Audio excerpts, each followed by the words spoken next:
Everybody, welcome to another edition of the New Breed Show, the world's best music show, talking about everything brutal, new death, hard slam, grind, thrash, core metal.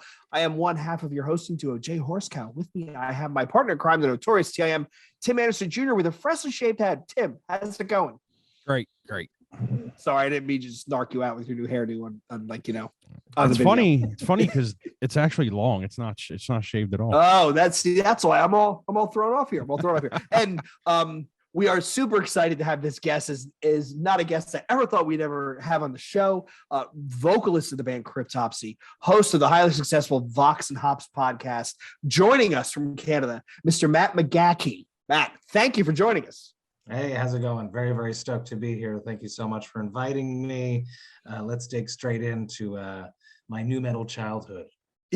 Yeah, so for our listeners, this episode kind of came about in Lark. I was listening to Matt's show again. He does Vox and Hops, where he really gets together a whole bunch of people in extreme music, and they talk beer and they talk metal. So where can you go wrong?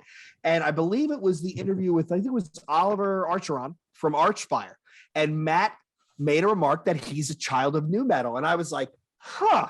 And I texted Tim and I said, hey, you think he'd be into coming in on the show? And he's like, well, drop him a line, see what happens. And I have to say, out of all of our celebrity guests, Matt was the fastest to respond. He responded with an enthusiastic, yeah, I'm into it. Let's come on. So Matt, let's talk a bit, right? Like, let's talk a bit about like your history. And I mean, you said you're a child of nu metal. So let's go in on that. Sure, absolutely. I grew up discovering music in my father's car. He was an avid rock enthusiast, really enjoyed early Metallica, but more like the Black Album era. He had the other ones, but he seemed more like someone that went backwards once he got into the Black Album. Bon Jovi, Journey. I really grew up on all of that. He had like a Poison CD, I remember that too. The Columbia Records, right. The brochures. All the youngins that are listening have no idea what we're talking about. We used to get things in the mail, and then you would tell them what you wanted, and then they would mail it to your house. And the first like 10 cost $1, and then a bunch of people like scammed them, right, and canceled the subscription after that. Yeah. My dad did not do that. He kept going. He got into the illicit stuff of Napster after that. But in the cars when I discovered music, and I always imagined being a vocalist.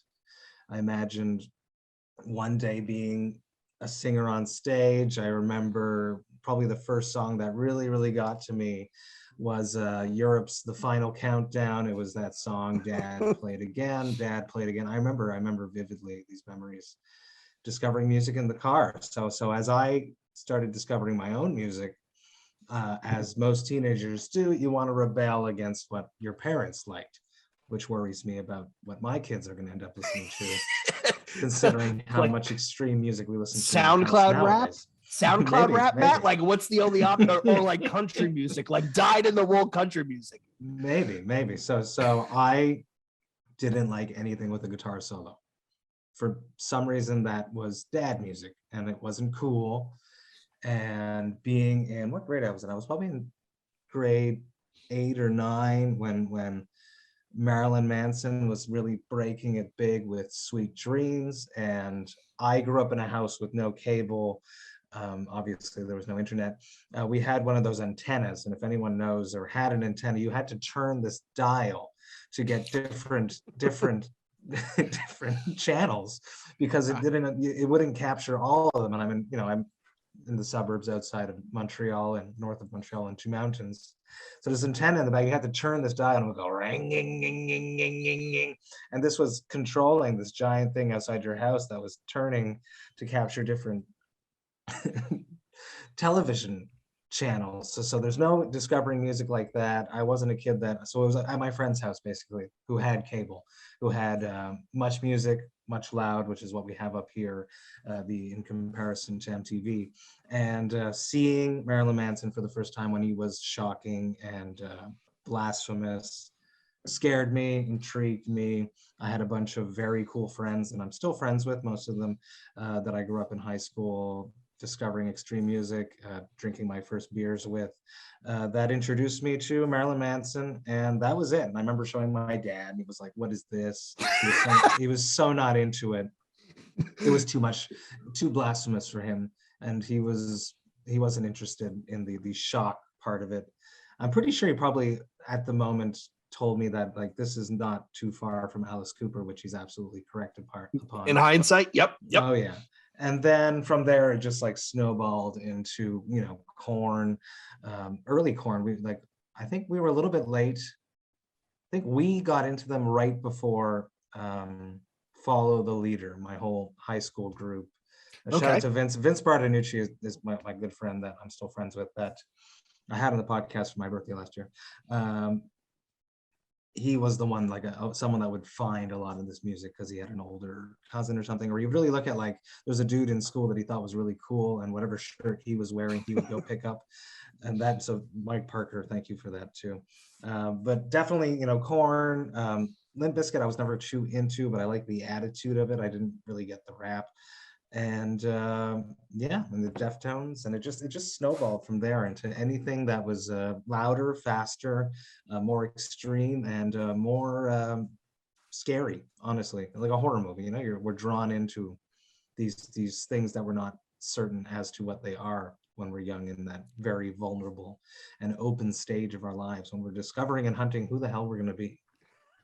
So I want to ask you a question about that, Matt, because a lot of us had the same journey, right? We started with the Black Album, we started with the Korn. I started with 311 and Stone Temple Pilots, and then slowly but surely, your ears get awakened to, well, if this is pretty left to center, what's more left to center than this, right? And we have fans of the show that we've interacted with.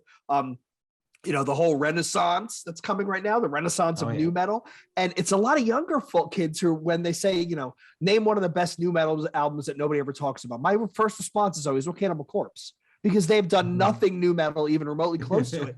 But I think about the days where that's how we learned, right? So that's how we found new things. It's you kind of just, you took the $20, you went to Sam Goody, you bought the CD, and you were like, I hope this is good, and I hope this isn't Floodgates Penalty, which I wasted $20 on, and I'm still salty to this day. Matt, what were some of the bands that you started in nu metal, but what were some of the bands that you started to get attuned to, which led you down the extreme path?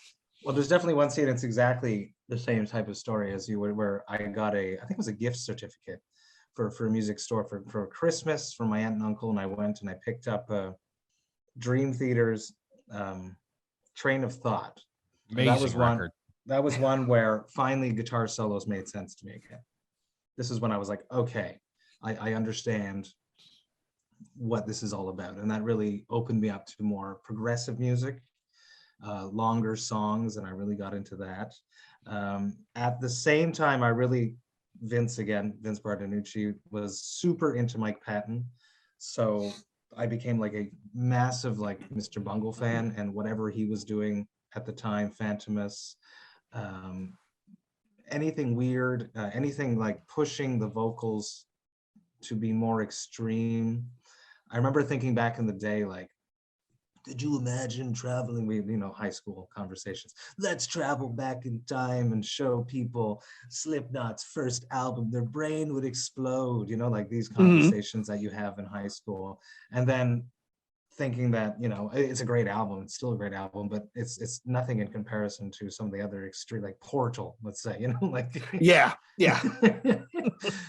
What I mean, but or Archspire or Origin or a lot. I mean, I remember when I brought home, I think it was Suicidal Tendencies, Lights, Camera, Revolution. And I was listening to this and I had it on in the bedroom, and my mom kind of looked at me, and, she was the big music fan of the family. And she looked at me and she said, I don't care that you listen to this. I don't want you walking around the house singing it. And then she kind of skipped a beat and she said, can't believe you call this music.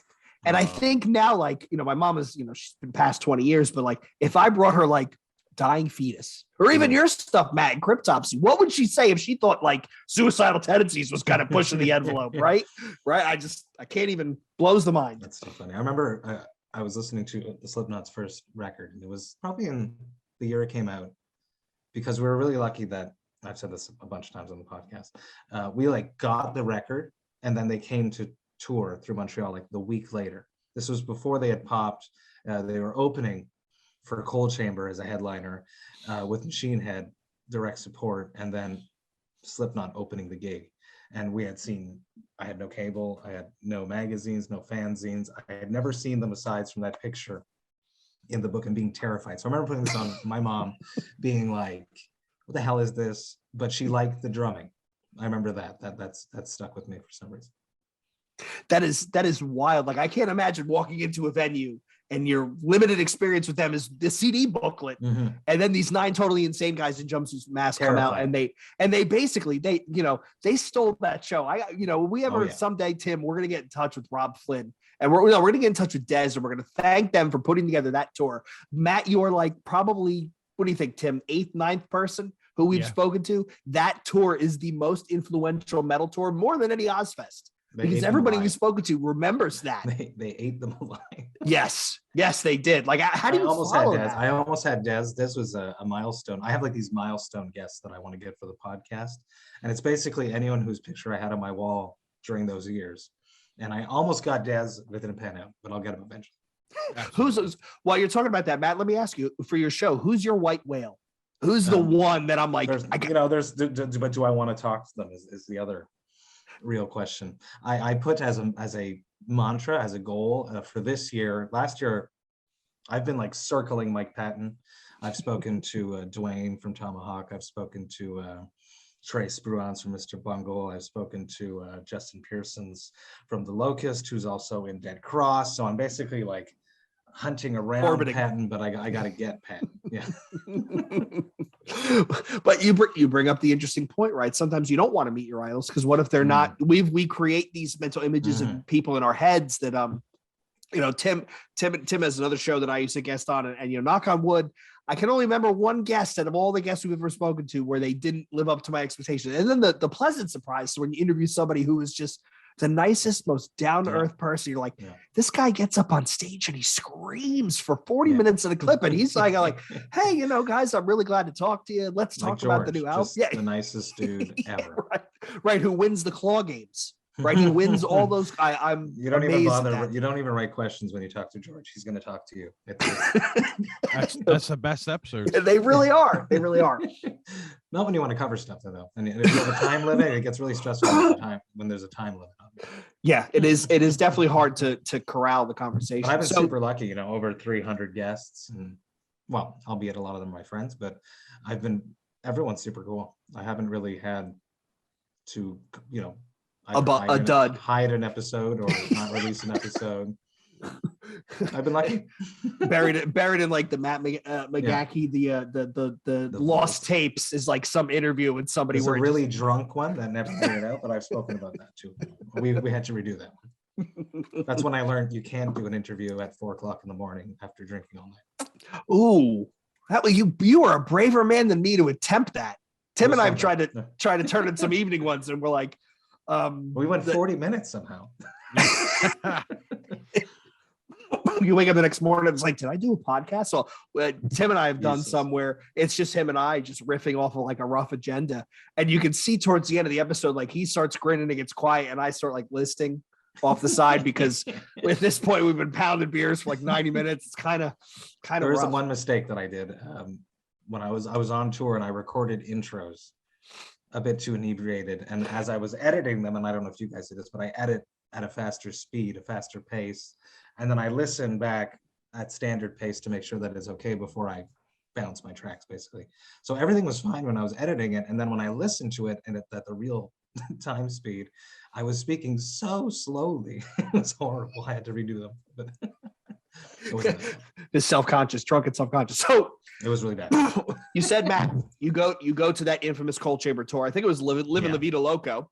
And maybe, from there, you're into nu metal. What is some of the artists from that era, nu metal or not even, that still stand out to you? Like you still search out that CD and like, you know what, I want to go back and listen to that again. Yeah, the same year that I started the podcast, or started thinking about the podcast, I was on a sabbatical from work. I work in early childhood education when I'm not screaming for Cryptopsy. So I have, at the time my daughter was 2, I took a year off to stay home. So basically I listened to everything that I used to listen to, and there's some really good CDs that I still listen to that I really, really enjoy. That first Slipknot, I've mentioned it a lot. It's still, and that's I got off of Slipknot after that one for some reason. nothing clicked as much as that first album for me.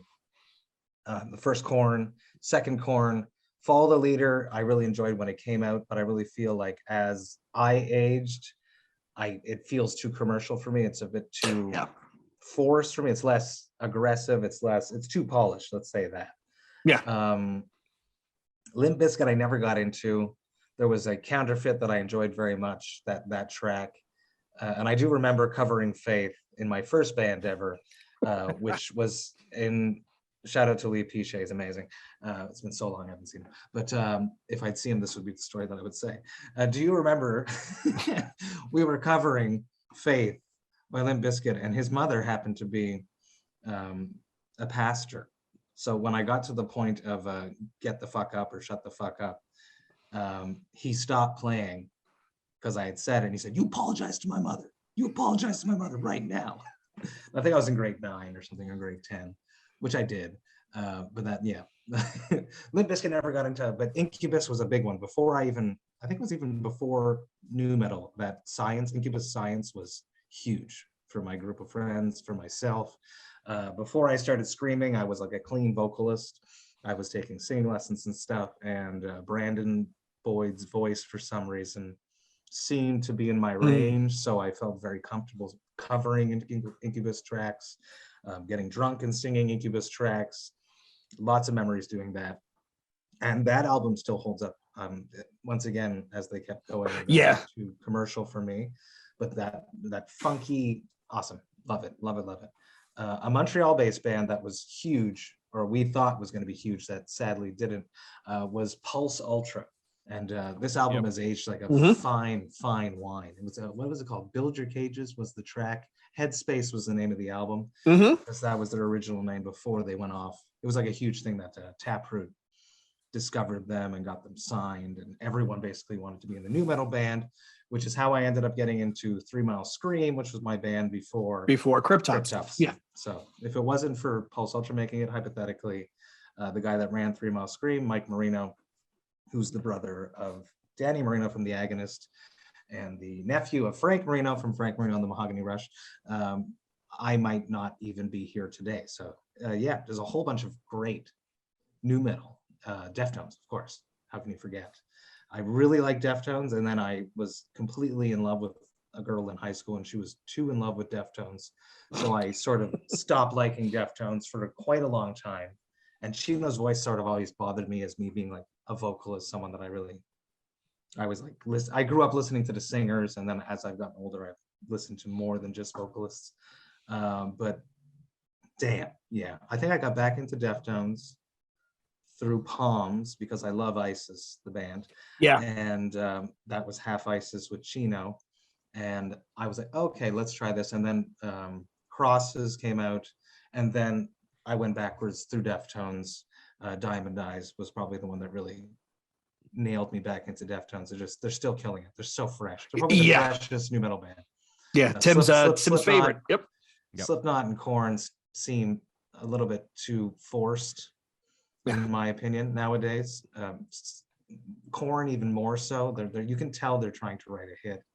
Slipknot are still a little bit more creative. I feel like they have less constraints when they're writing. Especially, I think that they both dropped like albums in the same year recently, probably 2 years ago, probably the year before the pandemic. And Slipknot won that one, if it was a competition. And but Deftones, man, that it was, what was the new album? Gore? Ohms. Yeah. Thank you. No, Gore was the one before that no one liked. Ohms killed it. Just so good. And being a clean vocalist, like a Tool was huge for me. Just growing up, and then I still listen to them all the time.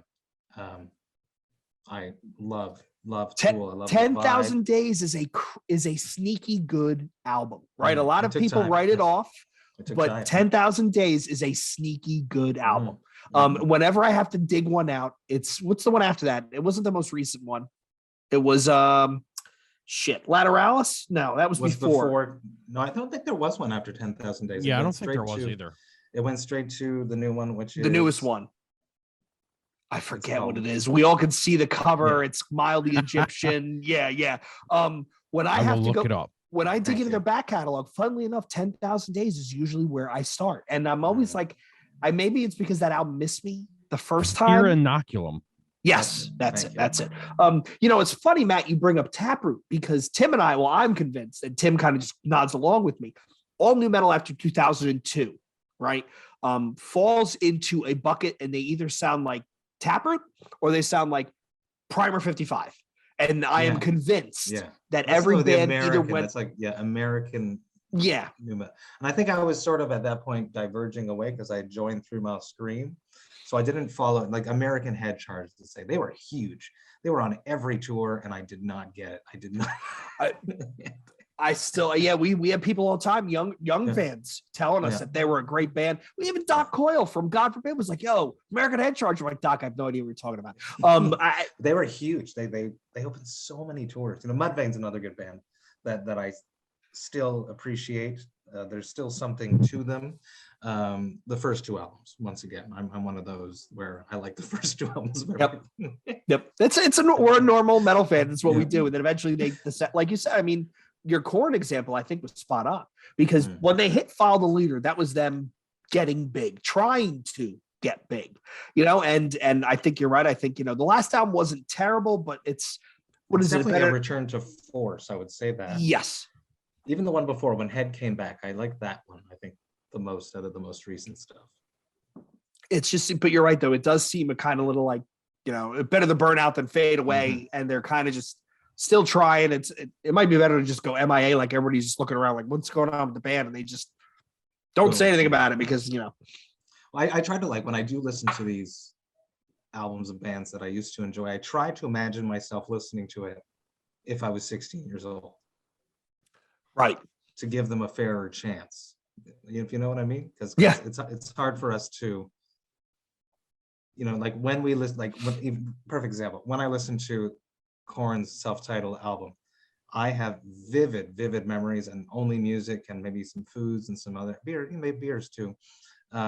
It will bring you like a time capsule, like right back to where you heard that song for a specific moment. I remember sitting on the school bus going to LTM, my high school, and listening to Ball Tongue in my headphones on the bus. And I'll listen to Ball Tongue now and I can instantly teleport back to that exact moment. So it's hard for a new album to compete with such emotionally charged memories, especially of such a formative time of our life.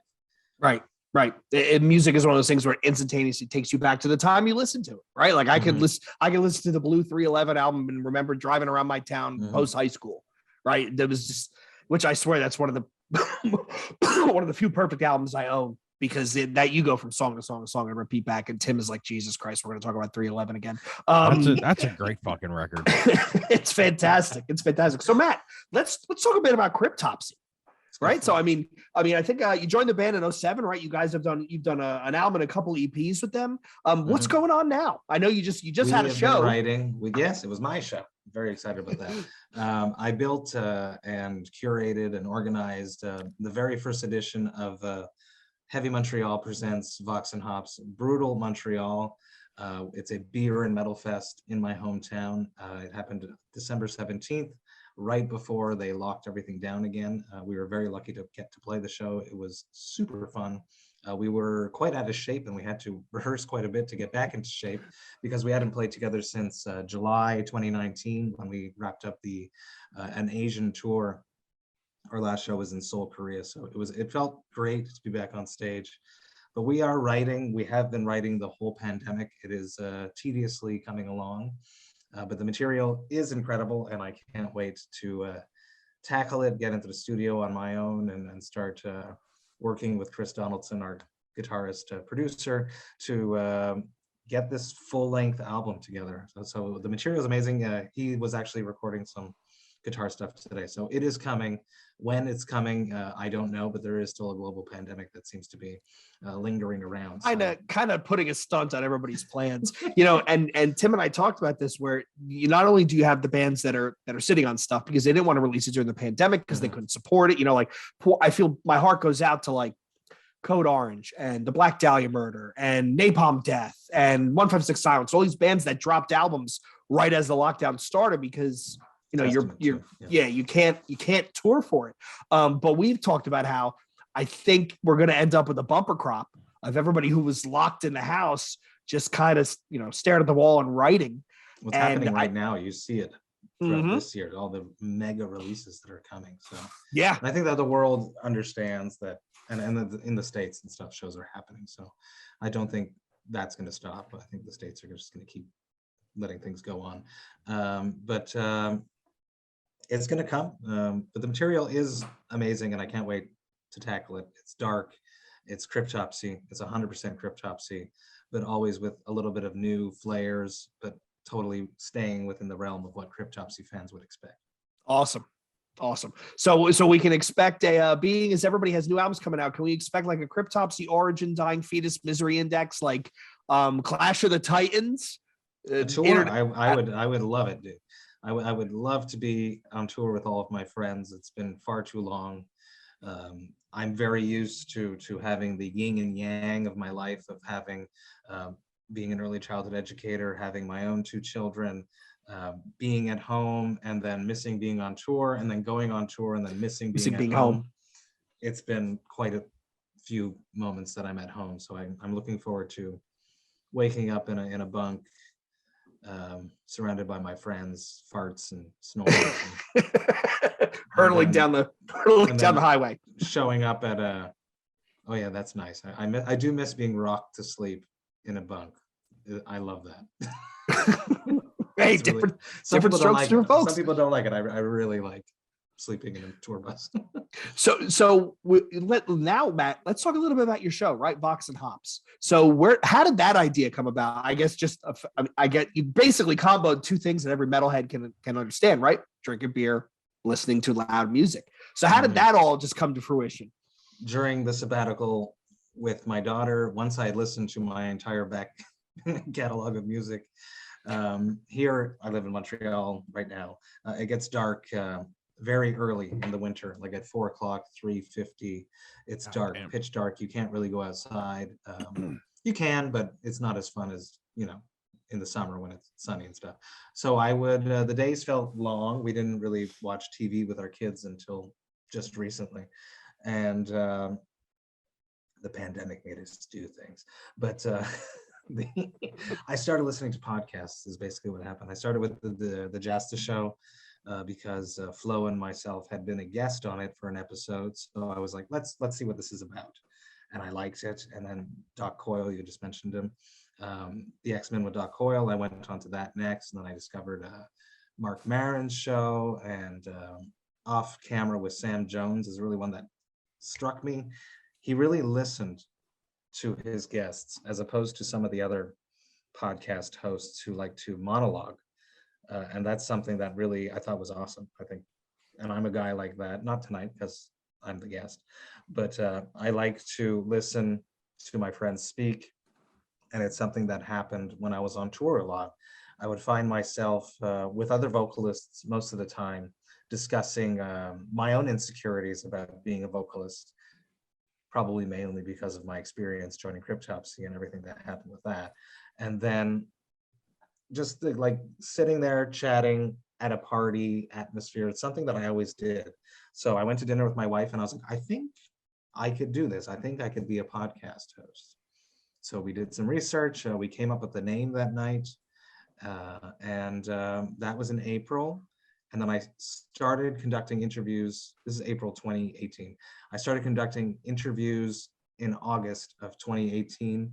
My first interview was with Danny Marino from The Agonist. We're good friends, both from Montreal, both love craft beer.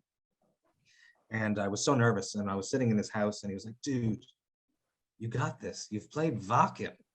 And I was like, you're right. And we had a great chat and I was ready.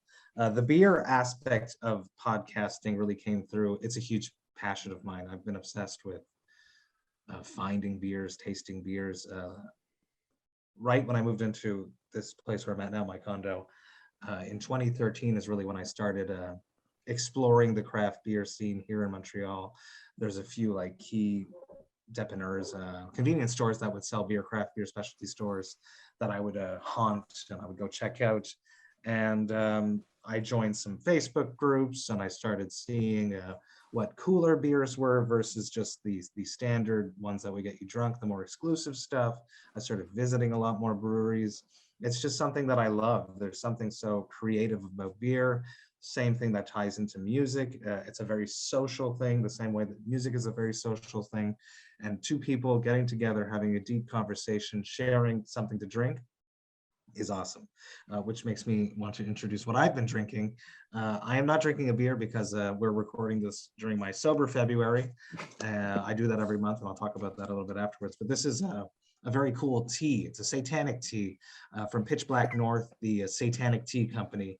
This past fall, Cryptopsy and Satanic Tea Company teamed up to create None So Vile, which is a lavender black tea with hops, but it's none, N-U-N. And this is a very cool tea because we actually made a beer collab with New Level Brewing, because they're from Calgary. Pitch Black North is from Calgary, and they put hops in the tea, and New Level Brewing put this tea in the beer. Wow. That was also called None So Vile. There's talks of doing it again because it was super popular and delicious. So beer and metal just works so well together. It's what musicians, it's what friends do. There's something very lubricating about having something to drink, an icebreaker. If you don't know someone, even if they're not drinking, if it's just like a tea, there's something very social about it, which really helps a podcast conversation. And podcasts are awesome because it's not a short interview, so you can really build up the cadence of a conversation and the intensity and control a conversation if you pace it properly, and beer helps. Yeah, that it does. So when you do drink beer, Matt, what are you a Pilsner guy, a stout guy, an IPA? Do you have anything really tickle your fancy? Like when you see it at a shop, you're like, yeah, I need to buy that. I love all styles of beers. My favorite the one that I like the least is probably a sour IPA, but I am mainly like this is like a cactus, but I am mainly like a haze. I love hazy IPAs, which is why one of my first collabs that I released in a can was a Vox and Overhops with Overhop Canada. They give us little cactuses in their cans, but I just happen to have it there. But I love New England IPAs. I love hazy IPAs. I love stouts. I'm getting really into Crispies. I like Gozas, but the only thing I don't really love is probably a sour IPA. It's just not my favorite style of beer. It's kind of like a weird portmanteau, right? It's like, hey, it's like make up your mind. Yeah, it's like we kind of want to whack you around with hops, but we're kind of going to make it sour, and then you drink it and like. And I think it's like a marketing thing. I don't get it. It's like we're not going to make another IPA. We're going to do a sour IPA, and then people buy it and they're like, I don't like this. The most insightful thing I learned as I was up visiting family up in the Finger Lakes of New York, and I forget the brewery that we were in, but I asked the guy, why don't more microbrews do Pilsners, and why don't they do lagers, right? Because those are the things you could sit there, drink an entire case of them and be kind of functional. And he told me that the difference between a Pilsner and a lager and some of the other beers is they're notoriously difficult to get perfect. And when you get them perfect, they taste like everyone else's. And the brewmaster looked at me and he said, the thing about an IPA is you can hide a lot of sins with hops. And I was like, I never thought of that. He's like, oh, this tastes terrible. Throw some cherry in there. It's a cherry IPA. And then somebody will buy it. There's that. And there's the turnaround time because when you brew a beer, it has to sit in fermenters for so many days or weeks. And a IPA, you can make an IPA in about 20 days, whereas a lager will take somewhere between 4 to 6 weeks. So you can do a lot more volume. Speed, yeah. Which means you're making more money. And hops are expensive there, but that's another reason why. But Crispies are coming back. It's like a huge resurgence, the same way that numetal is coming back. People are really, really into crispy Pilsners and lagers. It's a whole new fad, and I'm definitely on the train. I love them very much. So typically, if I'm gonna have a night when I'm gonna enjoy some beers, I'll definitely start with like a nice crispy lager, and then work my way towards an IPA, a hazy IPA. Double 8% type thing, and then I'll finish up with a big coffee bourbon stout if I can. Yeah, I have started to appreciate the saisons and the stuff where you can drink a bunch at a time. Because when Tim and I went to go see Limp Bizkit, the infamous show that was canceled, when I brought all these beers, I went to my local guy, Clayton Liquors in Jersey. Raj is fantastic. And I said, Raj, I need beer that I'm going to enjoy, but I don't want to be totally polluted. He's like, okay, I got you, buddy. And he gave me like stuff that you could actually drink, because normally, I mean, floating around the house, all I have is double IPAs. I have the hazies. I have stuff that's like, the porters that are double brewed with cocoa and cinnamon. I like that real thick, heavy stout where you have one and the fireplace is going and you're like, there go my eyes. It's nap time, and you're out. Like I love it. But you can't drink those at a clip. You can't. No, it's tough. But No. that leads perfectly into, I won't stop sometimes, and I'll keep going. So, which is why I like to do a sober February every year. So I do it myself. I truly do it. It's been a few years that I'm doing it now. 2 years that I'm doing it on the podcast, where I'm not like promoting anyone to do it. I don't encourage anyone to do it. If people want to do it, they can do it, and that's cool. It's really just about balance. So I only promote sober products on these socials for the whole month, and I conduct interviews with people that are either sober, straight edge, have had issues in the past, and have found a different way of life. And I've done that. I did that last year, and I'm doing it again this year. And I have 8 episodes scheduled. I have 6 of them already set up, and I have 2 more interviews coming up, and they're awesome. People are just so open and honest about what they went through, and advice for people, which most of the time the advice is just listen to yourself, and if you need help, go get it. Because there's a bunch of different ways to do that. But I think it's awesome, and I always end up finishing feeling amazing, looking better, because Yep. But sleep is the key huge thing, which is a huge goal for myself this year, is taking better care of myself. I've invested a lot of time into the podcast and Cryptopsy in the past, and this year I really want to focus on myself and get more sleep is really my goal for this year. And drinking tends to inhibit my quality of sleep, and I tend to stay up later to drink more. Right, because you're hammered and you turn on the TV and it's like, oh, John Wick is on again. I'll just open up this other triple IPA. It's funny you say the thing about sleep, because I noticed when I stopped drinking beer, just went to straight vodka, I sleep way better. Okay, interesting. I don't know what it is about, just like because it's funny because I drink Moosehead if I drink beer. Yeah, very Canadian. Love it. But every time I drink beer, I feel like shit the next day now. I guess I'm getting too old. But the vodka, it's great for me. The hangovers are horrible, people always say that, but it's really true. No, it's terrible. Yeah. Horrible, It's terrible. I mean, you can't bounce back. I tell people that I am 40, 45 this year, I think, Jesus. And I can drink now more than I ever have. Even 4 years in a frat guy in college. But I will tell you this, I could drink more. But the hangover, my 15-year high school reunion, I had a hangover for 4 days. That was on a Saturday. On like Wednesday, I was still suicidal. Like, kill me. I need sleep. Last year I spoke to a nutritional scientist from Germany who told me that it actually does take the human body 3 days to get over a hangover, except we just don't realize it. Back when you're young. Yeah. But it's also because I think that as we get older, we allot ourselves less time to recuperate.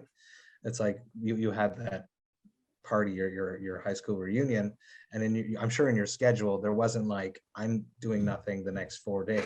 It was like, I'm going to my high school reunion, and the next day I got to go do something.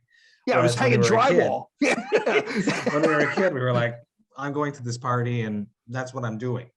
So it didn't matter if we were hungover. So yeah. Right. I'll never forget. I'm standing there in the supermarket with the wife, and she goes, "Can you hand me that thing of tomato sauce?" And I've got it in my hand, and I turn and I literally see just the sauce just fall right on the ground. And I'm standing there with my hand and she looks at me and she goes, "Oh," because I was useless. I was absolutely useless. You're absolutely right. It's the next couple of days. You're like, Jesus, somebody shoot me. That's what I love doing, and I love promoting the conversations. And if someone listening to an episode actually does have a problem, and it actually does make them reach for help, that would make me happy, even if it's one person. Right. It makes all the difference. And then smart man picking the shortest month of the year to be sober. Always. That's smart man. But I am more rigid on myself now, so I don't drink every day of the week anymore, which is another good thing. I have specific days of drinking, so the month is actually a little bit longer because I Right. It ends on a Wednesday, but you're not hammering away on Thursday. You're waiting till exactly Saturday. Right. exactly. So let me ask you this, Matt. I asked this of all of our guests, and a lot of guests I typically stump. So Cryptopsy's going out on tour, and you are given the choice of picking who the headliner is. So you're direct support, but you also get the choice of picking who's going to open for you. Yeah. So you're direct support. Who do you pick? I ask a question like this, sir. I loved touring with Cannibal Corpse. I think that it's a great fit for Cryptopsy. I would do it again. They could definitely headline, of course. Opening, well, I guess Cannibal Corpse is doing it right now. I'd love to do Shadow of Intent. Would make a lot of sense. That'd be fun. A band that I love that I tried to make it happen, it didn't end up happening, is Wormed. From Spain. Yeah. Yo, that guy's voice, he is in so a good. Different lane of, he's in a different plane of existence. So they're awesome. That would be a cool tour, like Worm, Cryptopsy, Cannibal Corpse. That would be something that I would like to do. So you bring up Worm, Matt. What other newer stuff are you listening to, like bands that you've heard lately or even in the past year or so, where your ear just caught it? No, I'm very, very, very lucky with the podcast. I started this amazing group. I'm not sure you guys know about this. During the pandemic, I invited my friends to drink on Zoom with me because that's what I needed to do with my life. And then eventually it got like really popular. There's like 50 people joining me every Thursday. So I just opened up to the public, and I've created like a whole crew of amazing humans that hang out every Thursday, whether I'm there or not, which I call my Thirsty Thursday gang. And from them, I've met really, really cool key people. Well, they're all really cool and key people, but some of them have joined the podcast crew.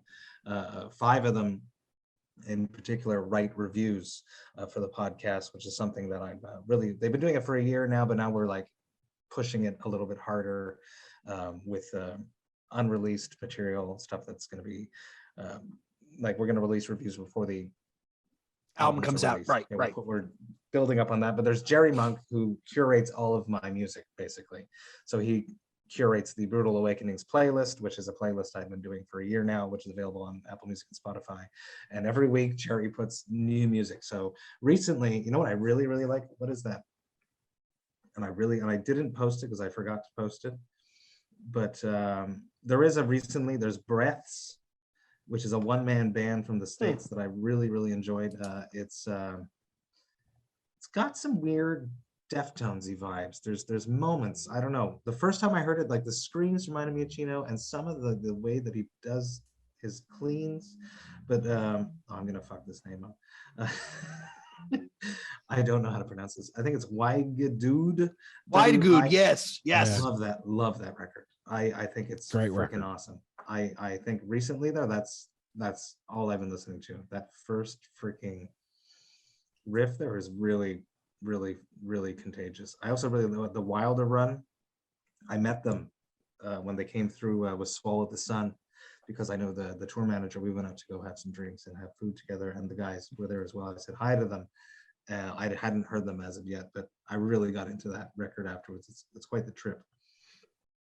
Recently, those are the 2 that I'm really on. Okay.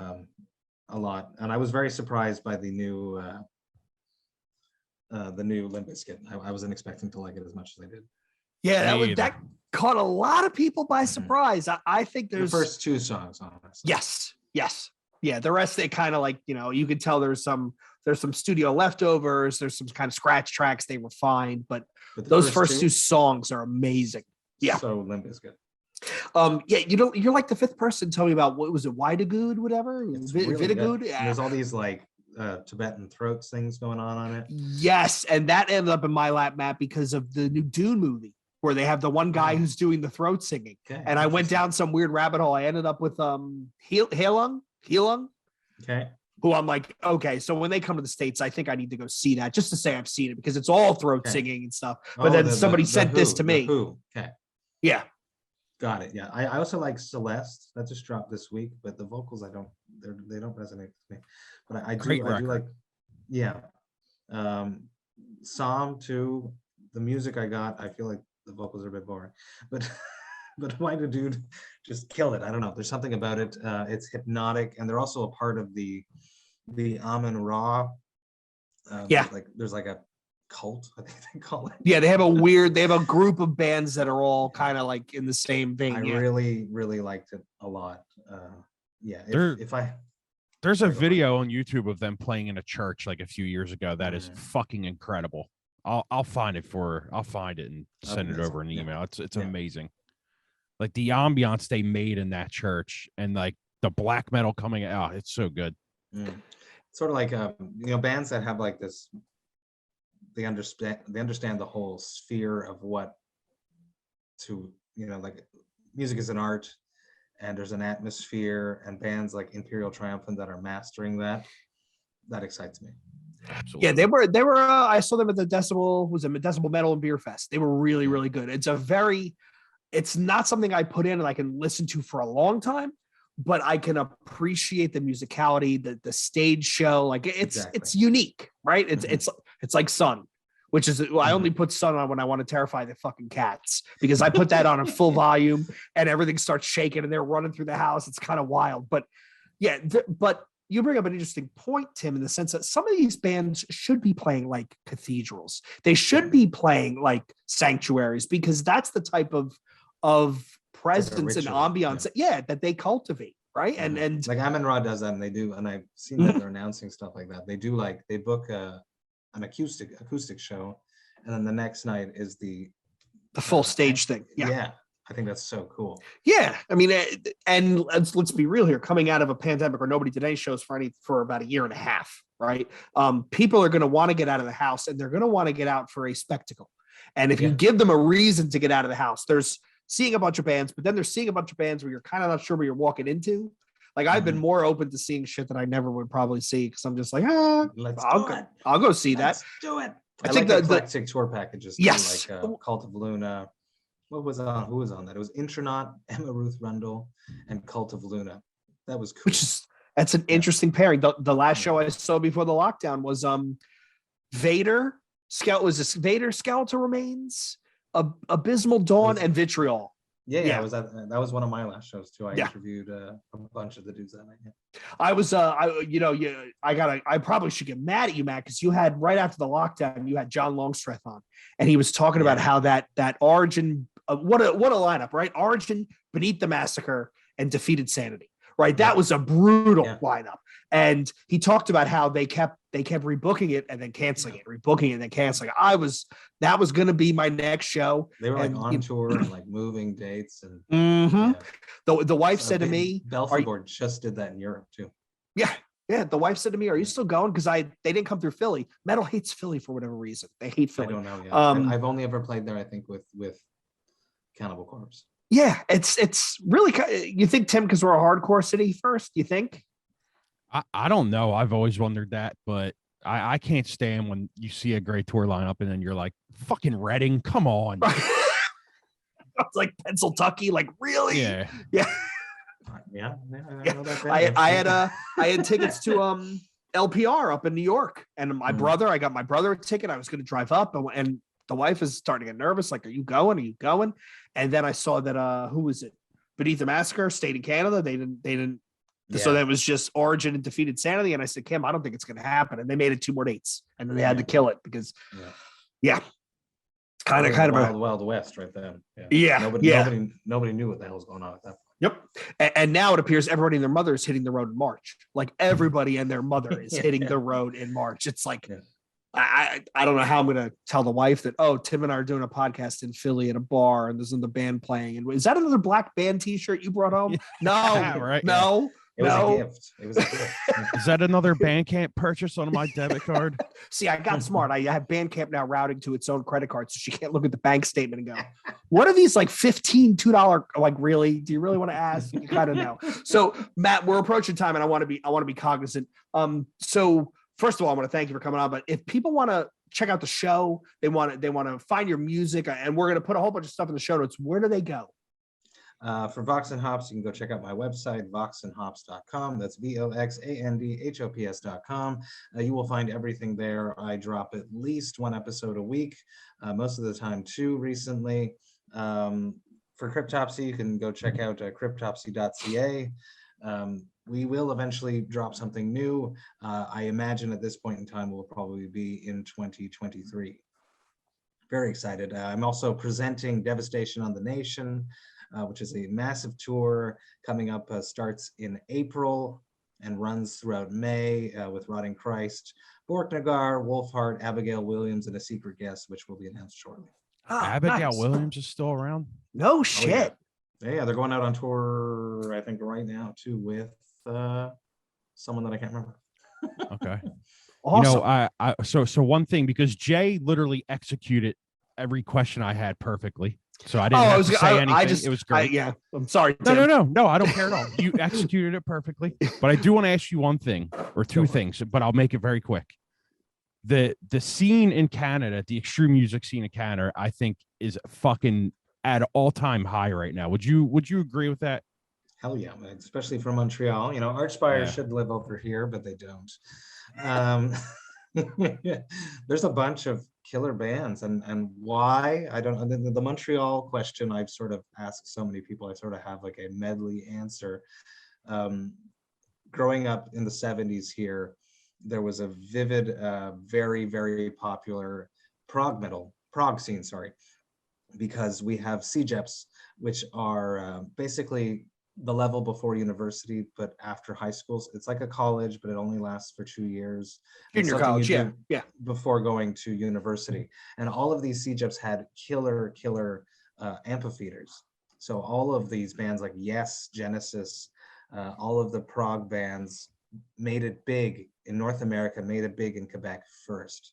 So all of these kids that grew up listening to music in the 70s, we're listening when we're being exposed to this incredible music at these CJEPs. And then at the same time, there was the biker bars that was putting on all these amazing rock shows. So kids like Piggy that grew up in the 70s from Voivod grew up and eventually started melding these two things together.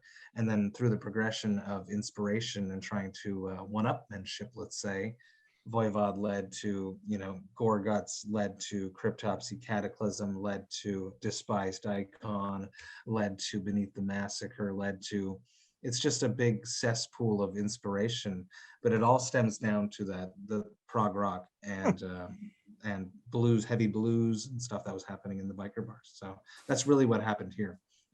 For the rest of Canada, I don't know. I do know that Archspire were heavily, I know some of the members were definitely into the rest of the Canadian scene and probably still are. So it's a huge inspiration pool, and we're lucky to all know each other, and we're definitely all tight and we all help each other out. And there's just such an amazing scene here. There's so many bands from here. I could, The Agonist, Beyond Creation, it's countless. If I'm Ion Dissonance, there's so many bands from here. It's not like elsewhere. Are you familiar with Wake? The name, yes, and I know that they just dropped something. Am I correct with that, or they're about to? They might be about to, but that band, holy fuck, man! Mm-hmm. I fucking love that band. Are they on that? They're going around with Ed, aren't they, Tim? Are they on that End tour? Is it them? Yes. Yeah, they are. And then one other thing, and we'll get out of here. Since being in Cryptopsy and your love for nu metal, is that like a dirty word within that band? Or in Canada, no. I always feel like people in death metal bands are like, nu metal, maybe get before, the fuck out of here. Yeah. Maybe before, but I think with maturity and we're all getting older, we just don't give a fuck. Yeah. Okay. They're not. I don't like this band, but Avenged Sevenfold was supposed to headline Heavy Montreal back in 2019, and they pulled out at the last minute. They replaced him with Limp Bizkit, and the amount of very drunk death metal people I saw vibing out to Limp Bizkit that night were okay. But Cryptopsy, awesome. No, we're all the core. We're the longest running Cryptopsy lineup, right? But Chris was, the guitarist. Grew up in nu metal as well there, but okay. He went elsewhere pretty quickly. Flo loves the Deftones. It's probably one of his biggest biggest favorite bands, and Ollie loves Mudvayne, and no, we're not afraid, and we can like whatever the hell we want. Flo likes rap, and we're very open-minded, but no, I don't think death metal, I think it's so open nowadays, and with the huge resurgence that's coming with so many bands, I think probably the one that I'm most excited about is Tala. His vocals are really interesting, so I definitely want to see where all that's going. But I think we're open-minded. Extreme music is a medley of a bunch of styles of music, and nu metal is a style of music, which is also a medley of another bunch of styles of music. So let's just push the envelope and see what we can do. Definitely. And I did lie. One more. And what's the other band Flo does again? Oh, lots of them. You're thinking of the one with David Vincent. I am, yeah. Come on, brain. I know. I can't. I'm right there. I'm skipping a cycle here. I can't pronounce David Vincent and Rune. It's not pronounced the way you think it is. That's why I'm not even trying to attempt it. I'll edit that perfect again. Flo's other band is called Ultimass. Is that that's the one with David? It looks like it started with, it starts with a V. But it's a U. Oh, okay, cool. Yeah, and they're killer, and they're working on new material right now too. That's what I was going to ask, if they're working on it, because that album took me by surprise, and I was like, "Yo, this is holy shit!" Like I remember he worked really hard on that. He went down there to Texas to work with them before the pandemic so many times to really figure out what the hell they wanted to do. And yeah, I remember hearing early test stuff and being like, "This is going to be." Another reason why I started the podcast. It's like, dude, I got David Vincent in this other project. I was like, shit, I need to do something else.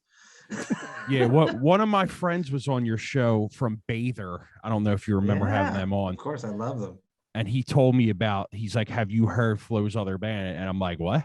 And he sends it to me. I'm like, get the fuck out of here. This is incredible. Yeah. And then as soon as I heard you were coming on, I was like, I have to remember to ask him that. So I'm very excited that they're putting something out. So they are. He's still working on stuff. So yeah. Awesome, man.